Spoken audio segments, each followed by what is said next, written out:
আপনারা লক্ষ্য করেছেন বাংলাদেশের সংবাদপত্রের সব সিনিয়র প্রথিতযশা স্বনামধন্য সাংবাদিক সম্পাদকরা এখানে আজকে মত বিনিময় সভায় আমিরে জামাতের আমন্ত্রণে এসেছিলেন এবং সেখানে আমিরে জামাত দেশের বর্তমান পরিস্থিতিতে পার্লামেন্টে বাংলাদেশ জামাত ইসলামী তথা 11 দলীয় ঐক্য যে ভূমিকা পালন করছেন আমাদের জাতীয় সমস্যা জনদুর্ভোগ বিশেষ করে জুলাই সনদের ভিত্তিতে অনুষ্ঠিত যে গণভোট সেই গণভোটের গণরায় বাস্তবায়ন নিয়ে যে সংকট তৈরি হয়েছে সেই সংকট উত্তরণের জন্য জামাত ইসলামের যে পার্লামেন্টের ভূমিকা রাজনৈতিক মডেলের ভূমিকা নিয়ে আমিরে জামাত তার বক্তব্যের মধ্যে পরিষ্কার করে তুলে ধরেছেন এবং সংসদে জামাত ইসলামীর বিরোধী দলের দায়িত্ব পালনের ক্ষেত্রে যে নীতি যেটা তিনি পার্লামেন্টেও বলেন বাইরেও বলেন সেটাও আজকে পুনরুল্লেখ করেছেন যে আমরা একটি দায়িত্বশীল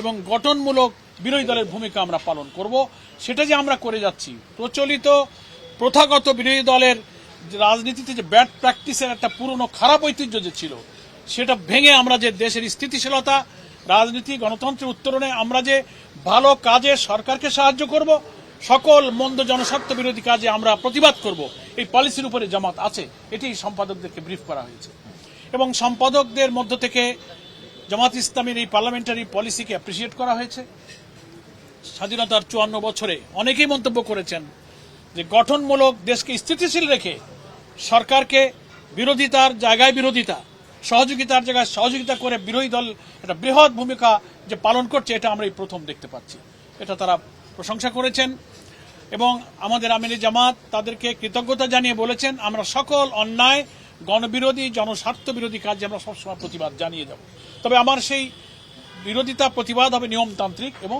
গঠনমূলক এটা একটা আলোচনা হয়েছে এরপরে বাংলাদেশি বিরাজমান রাজনৈতিক পরিস্থিতি আন্তর্জাতিক পরিস্থিতি ভূ রাজনৈতিক পরিস্থিতি প্রতিবেশী দেশের সাথে সম্পর্ক এগুলো নিয়ে সম্পাদকদের সাথে আমাদের আমিরে জামাতের প্রশ্নোত্তর মত বিনিময় হয়েছে সেখানে জামাত ইসলামের যে পলিসি আমাদের বিভিন্ন সময় আমিরে জামাত পাবলিক মিটিংয়ে পার্লামেন্টে বলে থাকেন গতকালকে এখানে 11 দলীয় ঐক্যের সমাবেশে আলোচনা হয়েছে যেটা মিডিয়াতে এসছে সেগুলোই এখানে 11 দলীয় ঐক্যের শীর্ষ বৈঠকে সেগুলোই এখানে আলোচনা করা হয়েছে সম্পাদকরা পরামর্শ দিয়েছেন যে আপনারা বিরোধিতা করেন গঠনমূলকভাবে আলোচনা করেন এবং জনগণের দাবি নিয়ে প্রয়োজনের আস্পাতেও আপনারা থাকেন কিন্তু আগের বিরোধী দলের মতো অসহিষ্ণু অস্থিতিশীল বা সহিংস কোনো পথে গিয়ে দেশটাকে আর অস্থিতিশীল করবেন না এ ব্যাপারেও কোনো কোনো সম্পাদক আমাদের আমিরে জামাতের সহযোগিতা কামনা করেছেন এটাই মোটামুটি আজকে দীর্ঘ আলোচনা হয়েছে আর ত্রয়োদশ জাতীয় সংসদ নির্বাচনের পরে এই প্রথম 6 মাস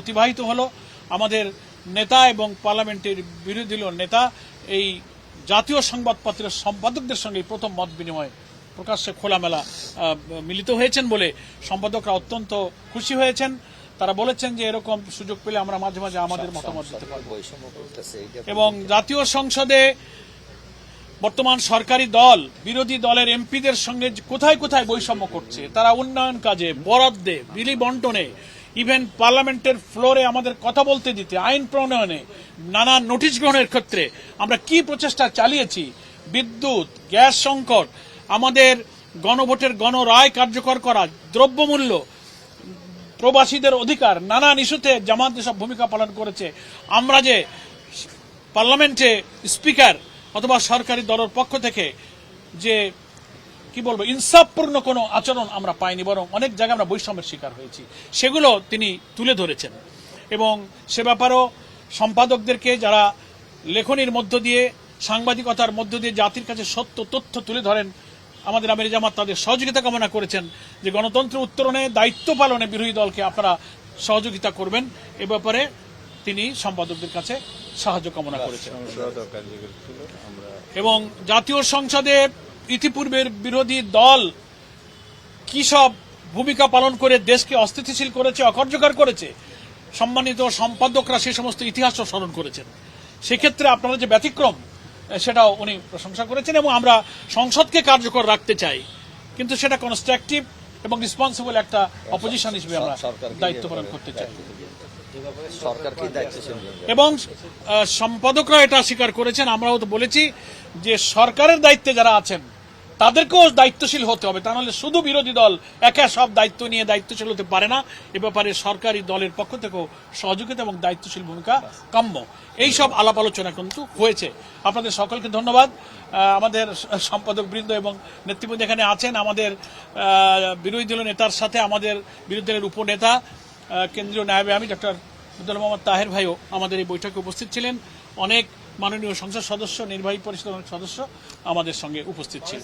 নগদ নিয়ে এলো হার না মানা হার অফার। সর্বনিম্ন 10,000 টাকা রেমিটেন্স নগদে পাঠালে থাকছে স্বর্ণের হার জেতার সুযোগ। আমরা না, ধন্যবাদ। আমাদের আজকের এই আমন্ত্রণে তো অনেক সিনিয়র সাংবাদিকরা, এই সম্পাদকরা এসেছেন এবং বিশেষ কোনো কারণে অনেকে আসতে পারেননি, তারা টেলিফোন করে আমাদের কারণও জানিয়েছেন। আমরা তাদের প্রতি কৃতজ্ঞ এবং আমরা গণমাধ্যমের সাথে জামাত ইসলামের কোনো দূরত্ব আছে বলে আমরা মনে করি। উই আর ট্রাইং, আমাদের সাধ্য অনুযায়ী সর্বোচ্চ চেষ্টা করে যাচ্ছি। আজকে সম্পাদকদের সাথে মত বিনিময়টা সেই প্রচেষ্টারই একটা অংশ। আপনাদের সবার সহযোগিতা কামনা করি। প্রশ্নই আসে না আপনারা, আপনি বিং এ জার্নালিস্ট, আপনার নলেজে আছে। আমাদের আমির জামাতের বক্তব্যটা আমরা আবার স্মরণ করে দিই। গণভোটের ব্যালটে যে 4টি প্রশ্নে 70% লোক হাতে ভোট দিয়ে জয়যুক্ত করেছে, ওই রায় কার্যকর করার প্রশ্নে 11 দলীয় ঐক্য তথা জামাত ইসলামী তিল পরিমাণ ছাড় দেবে না। এটা জামাত ইসলামের আমিরের বক্তব্য এবং জনগণের রায়ের সঙ্গে আমরা আছি। পার্লামেন্টে যদি নিষ্পত্তি হয় আলহামদুলিল্লাহ, নাইলে 70% জনগণ যেখানে আছে আমরা সেখানে চলে যাব। আর আমরা এই কর্মসূচির কন্টিনিউয়াস প্রোগ্রাম হিসেবে আগামী 5 তারিখ থেকেই সারা দেশে বিভিন্ন রুটের লং মার্চ কর্মসূচি আমরা ঘোষণা করেছি। আপনি ইতিমধ্যে অবগত আছেন। 5 তারিখে সকাল 7টায় শাপলা চত্বর থেকে চট্টগ্রামের উদ্দেশ্যে আমাদের লং মার্চের বিশাল গাড়িবহর যাত্রা করবে। সারা দেশের মানুষকে, এই রুটের সমস্ত জনগণকে অংশগ্রহণ করার, সফল করার জন্য আমরা সহযোগিতা কামনা করেছি। গণমাধ্যম কর্মীদেরও সহযোগিতা আমরা কামনা করি। সকলকে ধন্যবাদ। যারা এই কথা বলছেন তারা বাংলাদেশের রাজনীতির ইস্যু সম্পর্কে বিশ্লেষণ কোনো ক্ষমতা নাই। বাংলাদেশের সবচেয়ে প্রধান ইস্যু হচ্ছে এখন গণভোটের রায়। এর চেয়ে বড় পলিটিক্যাল ইস্যু আর হইতে পারে। যিনি বলেছেন তিনি হয়তো সরকারের চাটুকরকে খুশি করার জন্য এটা বলেছেন। আপনাকে ধন্যবাদ। আসসালামু আলাইকুম। আর এটা এখানে আলোচনা হয়েছে, সম্পাদকরা আমাদের এই ধরনের আন্দোলনকে অ্যাপ্রিসিয়েট করেছেন যে এই আন্দোলন আপনারা রাজপথেও করতে পারবেন, পার্লামেন্টও করতে পারবেন। না, এই বিষয়ে কোনো প্রশ্ন আসে না। এটা কোনো প্রশ্ন কারণে আলোচনা। ধন্যবাদ ভাইজান। আসসালামু আলাইকুম।